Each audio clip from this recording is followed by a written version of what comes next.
Instagram DMs, the direct messages of Instagram. And if you don't know what an Instagram DM is, you're either older than 40 years of age or living in an enclosed hut isolated from the rest of civilization.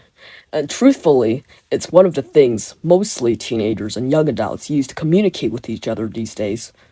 And for me, I won't be lying if I didn't say that I have an addiction. And yes, everyone technically has an addiction. It just depends on how culturally appropriate or legal the addiction is. And for me, I have an intoxicating addiction to Instagram. I would scroll hours on end, scrolling weird videos that provide no use to my life, and it's amazing how I feel afterwards. You might think I'll feel euphoric or happy, but I kinda think of Instagram as some sort of weird thing that makes you feel like an epic failure of life because everyone's doing so great and you grasp onto the hope you'll become like them, but realistically, that's not how it works. Shit, is that a run on sentence? So often I'm either DMing people, direct messaging people, either they're my online friends or just trying to induce some type of socialization into my life because it's something I very much lack. And the thing I found about Instagram DMs is that it's way scarier than real life. Feels like a constant battle on who's gonna put the least effort into their text message until both sides leave each other on scene.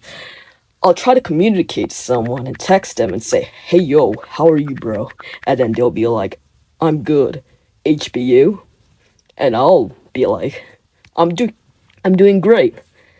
And then I'll just feel this intense stare on the other side of my screen, like I shouldn't have asked them how they were doing. I'll try to bring up a topic by sending a meme or reply to their story, or try to act like a normal human that wants to converse to someone. So I'll be like, "What you doing?" And usually they'll be like, "NMWBU." And by this time of this conversation, it feels like a forced conversation between two kids who happen to have parents that are best friends. Like, meet Janet's son that's around the same age as you. You guys should be friends. And usually in that situation, we would just awkwardly stare at each other before one of us finds an excuse to escape this torture. It's the exact feeling I get when I'm talking to someone in DMs. I feel dread because I'm constantly predicting how much effort I'm giving in vs how much effort they're giving in, and if I do too much or little, it looks very bad on me, and in some cases I get ignored. And it gets worse when the other person uses some crazy internet slang. Have you ever had that friend that puts a normal sentence into the shortest phrase ever?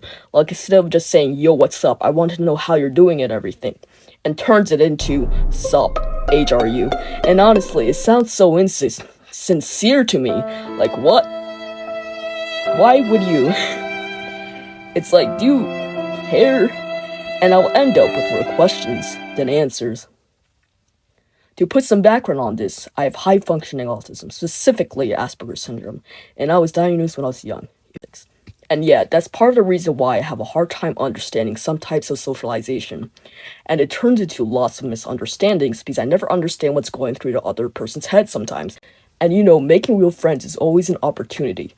It just it's just that same things that happened to me in DMs happen again in life. For example, I'll stress if I show too much effort, or I'll stress if I get abandoned, or I'll stress about friendship issues, and it's all easier if I never took that chance and kept to myself. So, having short online friendships helped a bit with my actual life. Thank you all for watching, and while I'm recording this, it's the end of 2020. Have a happy new year, everyone.